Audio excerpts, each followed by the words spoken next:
Hello friends, welcome back to get result. മോട്ടറോളയുടെ ഒരു കിഡിലെ ഫോൺ പരിചയപ്പെടുത്താൻ വേണ്ടിയിട്ടാണ് ഇന്ന് നമ്മൾ ഈ വീഡിയോ ചെയ്യുന്നത്. മോട്ടറോളയുടെ ഫോൺ എന്ന് കേട്ടപ്പോൾ തന്നെ ഒരുവിധ ആൾക്കാരുടെ മനസ്സിലേക്ക് വന്നിട്ടുണ്ടാവും.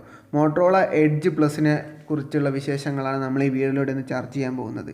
ഫീച്ചേഴ്സിൻ്റെ കാര്യത്തിൽ അടിപൊളി ഫോൺ തന്നെയാണ് മോട്ടറോള എഡ്ജ് പ്ലസ്. പക്ഷേ പ്രൈസിൻ്റെ കാര്യത്തിൽ ലേശം എക്സ്പെൻസീവാണ്.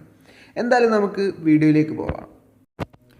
ഈ ഫോണിൻ്റെ ഡിസ്പ്ലേയും ഡിസൈനും പരിശോധിച്ച് കഴിഞ്ഞാൽ അടിപൊളി ഡിസൈനോട് കൂടിയാണ് ഫോൺ എത്തിയിട്ടുള്ളത്. നല്ല അടിപൊളി ലുക്ക് തന്നെയാണ്, ഒരു പ്രീമിയം ലുക്ക് തന്നെ ഫോൺ നമുക്ക് തരുന്നുണ്ട്. ഇതിൻ്റെ ഡിസ്പ്ലേ എന്ന് പറയുന്നത് 6.7 ഇഞ്ച് വലുപ്പമുള്ള ഫുൾ HD+ OLED ഡിസ്പ്ലേ ആണ് ഇതിൽ നൽകിയിട്ടുള്ളത്.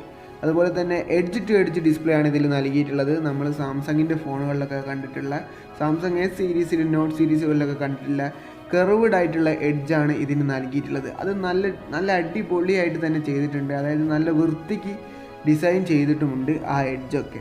അപ്പം അതേപോലെ തന്നെ എഡ്ജ് ലൈറ്റിങ്ങും ഇതിൽ നൽകിയിട്ടുണ്ട്. നമുക്ക് നോട്ടിഫിക്കേഷനൊക്കെ എഡ്ജിൽ അതിൻ്റെ സൈഡിലുള്ള എഡ്ജ് ബാറിൽ നമുക്ക് കാണാനായിട്ട് സാധിക്കും. അതേപോലെ തന്നെ ചാർജ് ചെയ്യുമ്പോഴുള്ള നോട്ടിഫിക്കേഷൻ, ചാർജ് ഫുള്ളാവുന്നതൊക്കെ ആ സൈഡിൽ ഉള്ള എഡ്ജിലൂടെ ലൈറ്റ് നമുക്കെന്താ പറയുക, സിഗ്നൽ നോക്കിയിട്ട് മനസ്സിലാക്കാനായിട്ട് പറ്റും.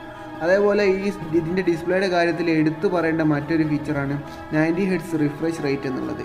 90 Hz റിഫ്രഷ് ചെയ്ത് പറയുന്നത് ഒരുവിധം ഫോണുകളിലൊക്കെ ഇപ്പോൾ ഉണ്ട്, ഒരുവിധം ഫ്ലാഗ്ഷിപ്പ് ഫോണുകളിലൊക്കെ ഇപ്പോൾ 90 Hz വരുന്നുണ്ട്. എങ്കിലും തന്നെ നല്ലൊരു സ്മൂത്ത് ഡിസ്പ്ലേ പെർഫോമൻസ് നമുക്ക് മോട്ടറോള എഡ്ജ് പ്ലസ് നമുക്ക് നൽകും.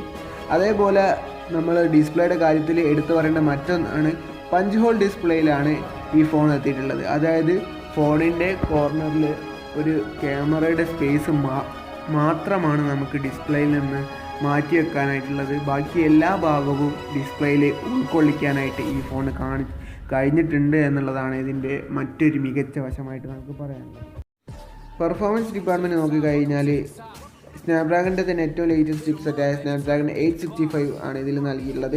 അതേപോലെ തന്നെ LPDDR5 പ്രവർത്തിക്കുന്ന 12 GB റാമും ഇതിൽ നൽകിയിട്ടുണ്ട്. ഇത് ഏറ്റവും ലേറ്റസ്റ്റ് ടെക്നോളജിയാണ് റാമിലെ തന്നെ. അപ്പോൾ നല്ലൊരു സ്മൂത്ത് പെർഫോമൻസ് ആയിരിക്കും നമുക്ക് മോട്ടറോള എഡ്ജ് പ്ലസ് നൽകുന്നത്. അതേപോലെ തന്നെ 256 GB സ്റ്റോറേജും ഇതിൽ നമുക്ക് ലഭിക്കുന്നുണ്ട്. ഇനി ബാറ്ററിയുടെ കാര്യം പരിശോധിച്ച് കഴിഞ്ഞാൽ 5000 mAh ബാറ്ററിയാണ് നൽകിയിട്ടുള്ളത്. ഇത് വളരെ നല്ലൊരു കപ്പാസിറ്റിയുള്ള ബാറ്ററി തന്നെയാണ്. അതേപോലെ 18 വാട്ട് ഫാസ്റ്റ് ചാർജിങ്ങും ഇതിൽ സപ്പോർട്ട് ചെയ്യുന്നുമുണ്ട്, നമുക്ക് ബോക്സിൽ ലഭിക്കുകയും ചെയ്യും. മറ്റൊരു കാര്യം ഇവിടെ എടുത്തു പറയേണ്ടത് 15 വാട്ട് വയർലെസ് ചാർജിങ്ങും നമുക്കിതിൽ സപ്പോർട്ട് ചെയ്യുന്നുണ്ട്. ഇതാണ് ഇതിൽ മറ്റൊരു നല്ലൊരു വശമായിട്ട് പറയാനുള്ളത്. ഇനി ക്യാമറ ഡിപ്പാർട്ട്മെൻറ്റ് നോക്കിക്കഴിഞ്ഞാൽ ക്യാമറ ഡിപ്പാർട്ട്മെൻറ്റിൽ അതിഗംഭീരമായുള്ള പെർഫോമൻസ് തരുന്ന കോഡ് ക്യാമറയാണ് നമുക്കിതിൽ കാണാനായിട്ട് സാധിക്കുന്നത്. 108 MP ഒപ്റ്റിക്കൽ ഇമേജ് സ്റ്റെബിലൈസേഷനോട് കൂടിയ ഒരു പ്രൈമറി സെൻസർ നമുക്ക് റിയർ സൈഡിലായിട്ട് ആദ്യത്തേതായിട്ട് ലഭിക്കുന്നുണ്ട്. രണ്ടാമതായിട്ട് 8 MP ടെലിഫോട്ടോ ലെൻസ് നമുക്ക് ലഭിക്കുന്നുണ്ട്. ഇതിൽ 3 ഇഞ്ച് ഒപ്റ്റിക്കൽ സൂം നമുക്ക് ഈ ഒരു ടെലിഫോട്ടോ ലെൻസ് ഉപയോഗിച്ചിട്ടാണ് സാധ്യമാകുന്നത്. അതേപോലെ തന്നെ 16 MP ultra wide angle lens നമുക്ക് മൂന്നാമതായിട്ട് ലഭിക്കുന്നുണ്ട്. അതായത് നമുക്ക് വൈഡ് ഷോട്ടുകൾ എടുക്കാൻ വേണ്ടിയിട്ട് നല്ലൊരു ഏരിയ കവർ ചെയ്യുന്ന രീതിയിലുള്ള ഒരു 16 ഇഞ്ച് അൾട്രാ വൈഡ് ആംഗിൾ ലെൻസാണ് ഇതിൽ നൽകിയിട്ടുള്ളത്. അതേപോലെ തന്നെ പോർട്രേറ്റ് എഫക്റ്റിന് വേണ്ടിയിട്ട് ഡെപ്ത് സെൻസറും, ഒരു ചെറിയ ഡെപ്ത് സെൻസറും ഇതിൽ നൽകിയിട്ടുണ്ട്. നമ്മൾ നേരത്തെ പറഞ്ഞു ഡിസ്പ്ലേയിൽ ഫ്രണ്ട് സൈഡിലായിട്ട് നമുക്ക് പഞ്ച് ഹോൾ ഡിസ്പ്ലേ ആണ് നൽകിയിട്ടുള്ളത്. അവിടെ ഒരു 25 MB സെൽഫി ക്യാമറയും അതിൽ ഉൾക്കൊള്ളിച്ചിട്ടുണ്ട്. ഇത്രയാണ് ക്യാമറയുടെ ഭാഗത്ത് നിന്ന് നമുക്ക് പറയാനായിട്ടുള്ളത്.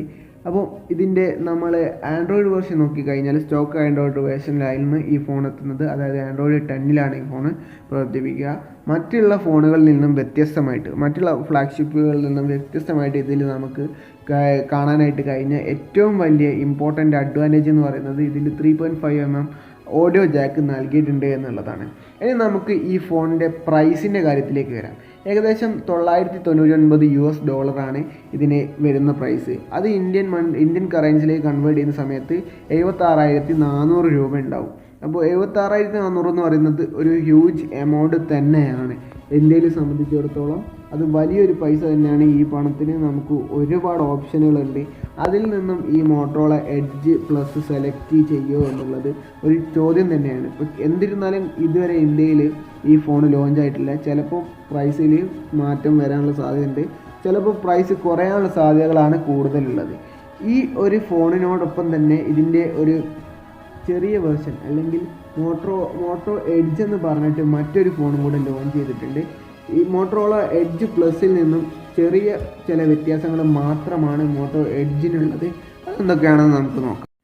ആദ്യത്തെ ഡിഫറൻസ് ആയിട്ട് പറയാനുള്ളത് ഇതിൽ 64 MB ക്യാമറ മാത്രമാണ് നൽകിയിട്ടുള്ളത്. മോട്ടോറോള എഡ്ജ് പ്ലസിൽ നമുക്ക് 108 MB ക്യാമറ ലഭിച്ചിരുന്നു.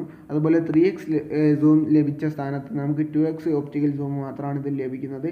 അതേപോലെ ചിപ്പിൻ്റെ നമ്മൾ പ്രൊസസ്സർ പരിശോധിച്ച് കഴിഞ്ഞാൽ സ്നാപ്ഡ്രാഗണിൻ്റെ 765 പ്രോസസ്സറാണ് ഇതിൽ ലഭിക്കുന്നത്.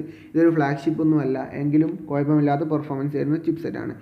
റാം നോക്കിക്കഴിഞ്ഞാൽ 6 GB റാമും 128 GB സ്റ്റോറേജും ഇതിൽ ലഭിക്കുന്നുണ്ട്. അതുപോലെ തന്നെ SD കാർഡ് യൂസ് ചെയ്ത് നമുക്ക് ഇൻറ്റേർണൽ സ്റ്റോറേജ് എക്സ്പാൻഡ് ചെയ്യാനുള്ള അവസരം ഇതിൽ ലഭിക്കുന്നുണ്ട്.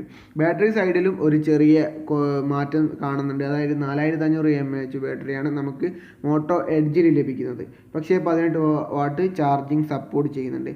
പക്ഷേ ഇവിടെ നെഗറ്റീവ് സൈഡായിട്ട് ബാറ്ററിയുടെ കാര്യത്തിൽ പറയാനുള്ളത് ഇതിൽ വയർലെസ് ചാർജിങ് സപ്പോർട്ട് ചെയ്യുന്നില്ല. മോട്ടോറോള എഡ്ജ് പ്ലസ് മാത്രമേ വയർലെസ് ചാർജിങ് സപ്പോർട്ട് ചെയ്യുകയുള്ളൂ. ഈ ഒരു ഫോണിൻ്റെ പ്രൈസ് എന്ന് പറയുന്നത് 699 യൂറോ ആണ്. അത് നമ്മുടെ ഇന്ത്യൻ കറൻസിയിലേക്ക് കൺവേർട്ട് ചെയ്ത് കഴിഞ്ഞാൽ 58,000 രൂപ ഉണ്ടാവും.